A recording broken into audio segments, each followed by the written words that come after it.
nesse treinamento, eles falaram, você vai fazer um treinamento. Eu falei, beleza, vou fazer um treinamento. Cheguei, entrei na sala de aula, era um finlandês e dando treinamento totalmente em inglês.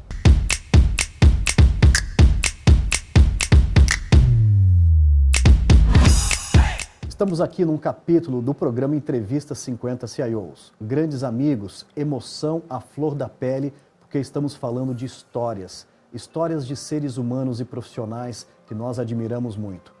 Stefferson Mello, seja muito bem-vindo ao nosso bate-papo de hoje. Muito obrigado, Renato. Mais uma vez, muito obrigado pela oportunidade. Stefferson, a gente adora começar esse momento nosso falando um pouco de infância, falando um pouco das memórias que nós temos de criança. Você, mineiro de Ipatinga, como que foi o início de tudo isso? Eu cresci na cidade de Ipatinga com meus pais, meus avós também moravam lá. Meus avós não eram de lá, mas moravam de lá. Sou uma mistura de negro, índio e até um pouco europeu também, mas são uma mistura muito legal, mostrando um pouco do que realmente é a cultura, né, o Brasil como é. E meus pais são pessoas assim que lutaram muito. Meu pai é professor, sempre mestre em matemática, sempre dando aula de matemática e física. E eu estudei praticamente na mesma escola a vida toda, que é uma escola que chama Colégio São Francisco Xavier, da Fundação São Francisco, que é uma fundação da própria Uzi Minas. A Uzi Minas criou essa fundação, então ela tem o hospital, a área de saúde e também a área de educação. E nesse colégio eu comecei realmente desde o pré, vamos dizer assim, né, que é o que a gente falava na época, e até o terceiro ano de ensino médio, eu e meus irmãos. E muito legal porque meu pai, apesar de ser um professor, e professor, infelizmente, no Brasil, não é uma profissão que salarialmente, né, a parte de salário é tão valorizada assim, mas é um profissional que a gente tem que valorizar bastante. Mas a gente tinha o privilégio de ter a bolsa de estudo para estudar nesse colégio que sempre foi referência, um colégio até hoje também caro, um valor alto de mensalidade. E meu pai sempre falava que aproveitem isso porque essa bolsa vai garantir o seu futuro. E aí você começa a crescer e começa aquela questão do trabalho, né? Ou seja, do que vai ser no futuro. Eu imagino que na sua família não foi diferente, né? Tinha expectativas, né? Sim. E como que foi o início desse seu desenvolvimento? Quando eu já estava no ensino médio, eu realmente optei para a área de exatas, sempre quis essa área de exatas, diferente da minha irmã, que já estava fazendo medicina. E quando eu fui decidir, realmente eu vi que engenharia, eu iria fazer uma engenharia. Então eu passei no vestibular na época no Centro Federal de Educação Tecnológica em Belo Horizonte, para engenharia elétrica. Mas entrando ali eu não sabia ainda muito bem qual o caminho, né, dentro da engenharia. Eu sabia que a engenharia era o que eu gostava.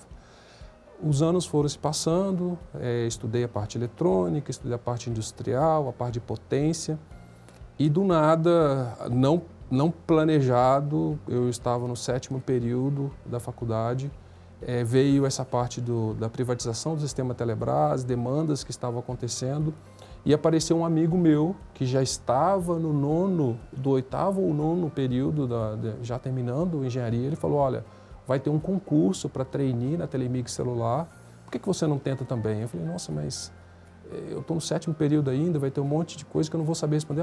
Tenta, quem sabe você estuda e passa. E foi muito legal porque eu passei e eu era o único, se não me engano, o único do 7º período, tinha o pessoal do 8º período na turma. E o mais legal disso tudo foi que foi 1 ano de estágio, mas os 4 primeiros meses foram meses dentro da PUC, onde foi um treinamento, uma preparação para profissionais da área de telecomunicações. E ali eu me encontrei. E terminando o estágio na Telemig Celular, que era uma empresa estatal ainda, então terminava o estágio, ou fazia concurso, ou seguia outro caminho. Eu tive a oportunidade de um processo de trainee para uma empresa local, que era um dos poucos fabricantes de telefonia no Brasil, que era a Batic.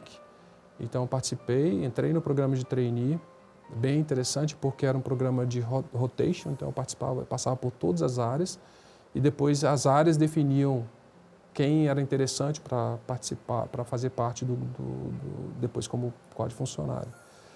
Bem legal. E outro ponto interessante que eu até comentei, né, no que eu mandei, é bem legal também porque eu entrei no 8º período e na época só tinha uma regra que só podia ficar 1 ano como estagiário. Sim. E eu fiz então o 8º, nono período e eu precisava completar o 10º e eu não tinha formado e eu precisava encerrar o estágio.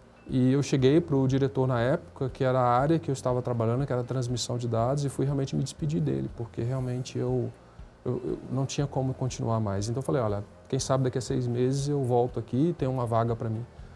E ele falou, mas por que você está saindo? Eu expliquei toda a situação para ele, eu lembro claramente ele chamando a pessoa do RH, a gerente de RH, e falando, qual cargo que eu consigo colocar esse menino aí com esse salário mais ou menos próximo do que ele tem como trainee? Aí ela falou, tem auxiliar técnico pleno aqui. Falou, então, a partir de amanhã você é auxiliar técnico pleno. e a partir daí foi meu primeiro emprego, assim, todo feliz. Na época eu comentei com meu pai, liguei para meu pai, todo feliz porque foi meu primeiro emprego. Muito legal. Que legal. Ou seja, então esse momento de descoberta, né? Sim. E você depois tem a chance de dar um passo importante na carreira aí já sendo efetivado. E eu lembro bem que nessa época, Stefferson, o mundo de telecomunicações, né? Se compararia hoje talvez sei lá, o mundo de dev, o mundo de inteligência artificial, era o que havia de mais moderno, né? E você trabalhou em uma das empresas mais reconhecidas mundialmente depois, né? Com certeza. Que foi adquirida depois da Batik. Conta um pouquinho como que foi esse início aí. Quando a Lucent, né, veio para o Brasil, até mesmo participar do processo de privatização, ela com os projetos, ela adquiriu 2 empresas, uma em Valinhos e uma em Belo Horizonte, que era a Batik.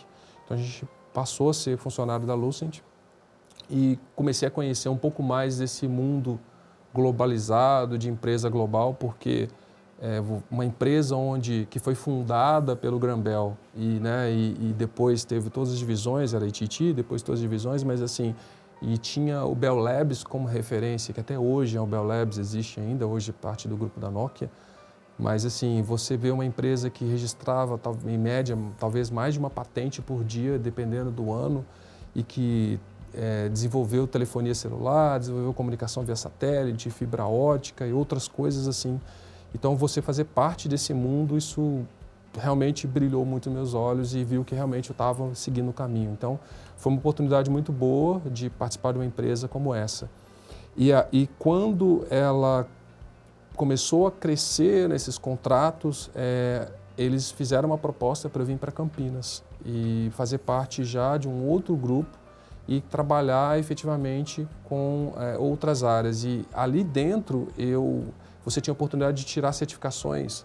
Então eu comecei a estudar e trabalhar para ter certificações dentro do portfólio da empresa. Então eu tirei certificação na área também de comutação de dados, telefonia móvel e telefonia fixa. E trabalhei muito com a implantação de centrais telefônicas no Brasil todo, realmente assim.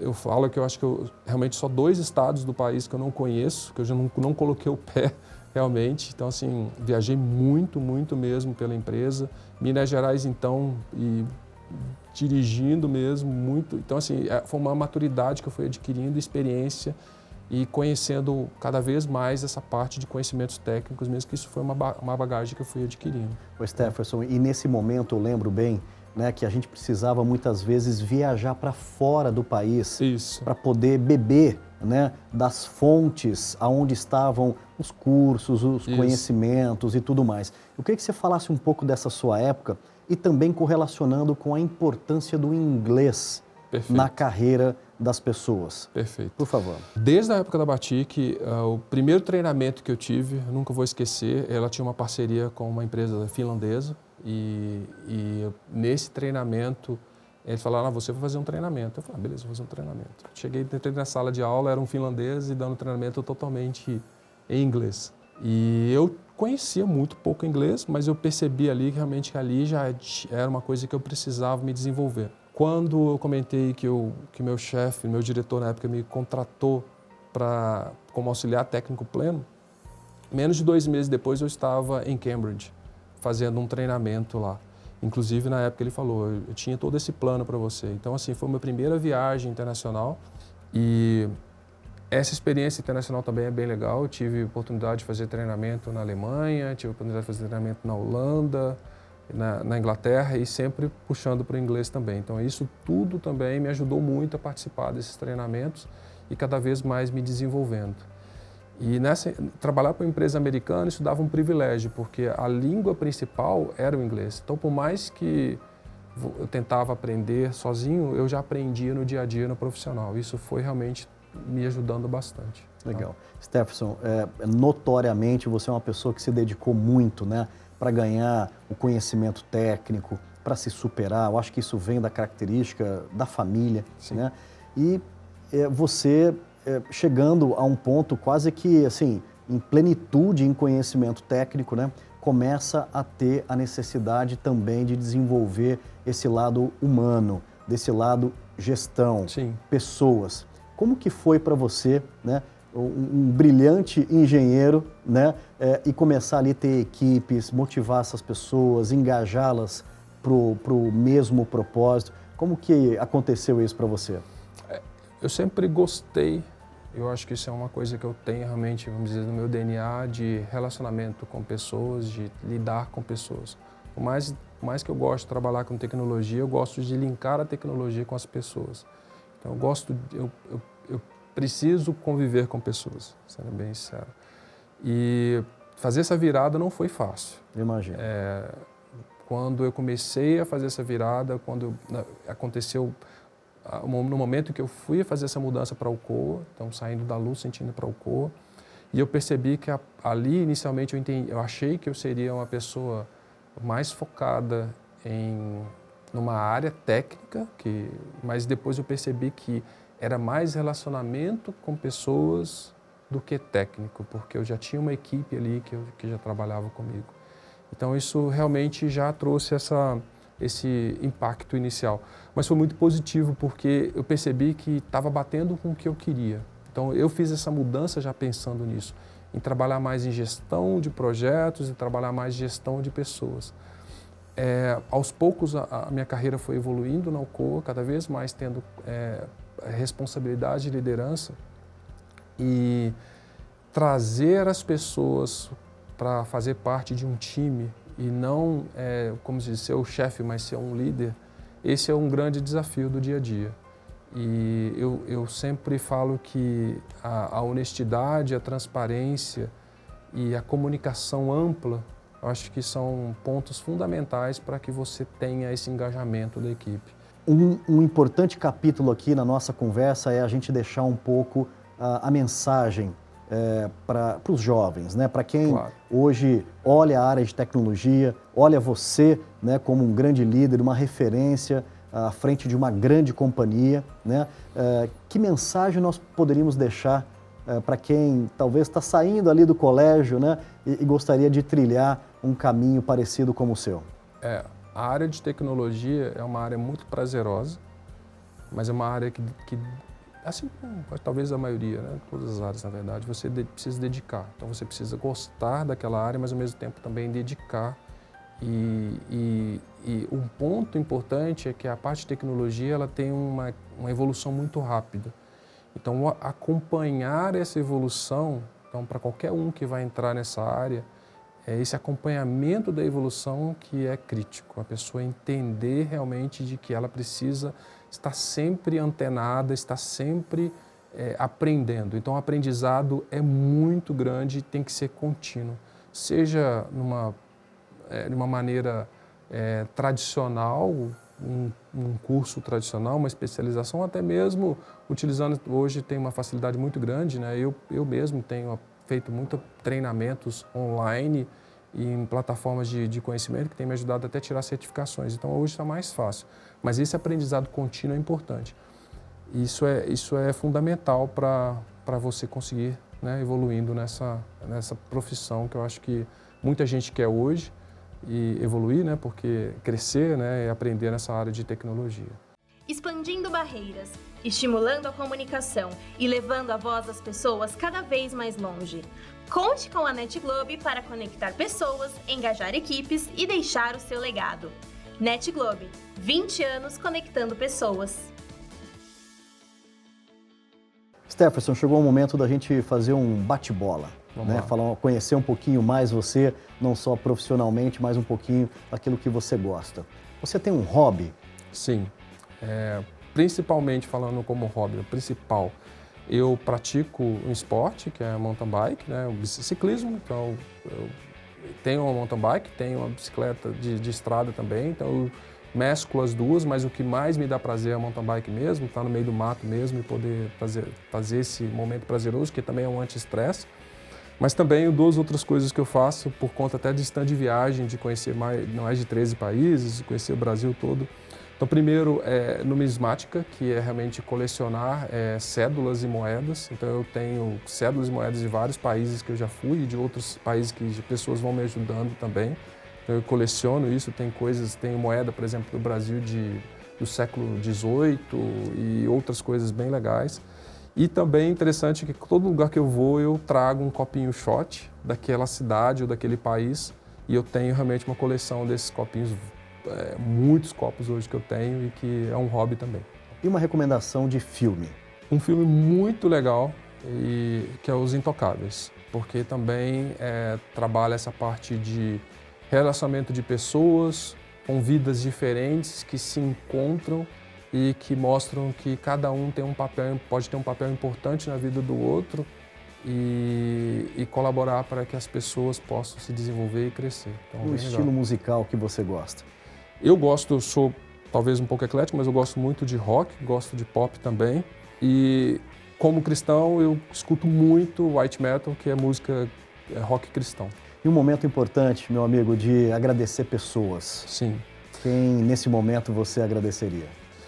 Acho que Deus sempre acima de tudo, mas também agradecer muito a meus pais. É importante dar o valor a quem apoiou e apostou e investiu a vida, porque os pais investem a vida nos filhos, né? Então isso, sem dúvida, eu sou muito grato pelos pais que eu tenho. Pela minha esposa, porque todas essas mudanças que a gente teve de Belo Horizonte para Campinas, de Campinas para Poços, a gente sempre conversou sobre isso, ela sempre abriu mão também. Então essa é uma parceria, então o casamento tem isso, é uma parceria, então sou muito grato por ter uma esposa que eu tenho.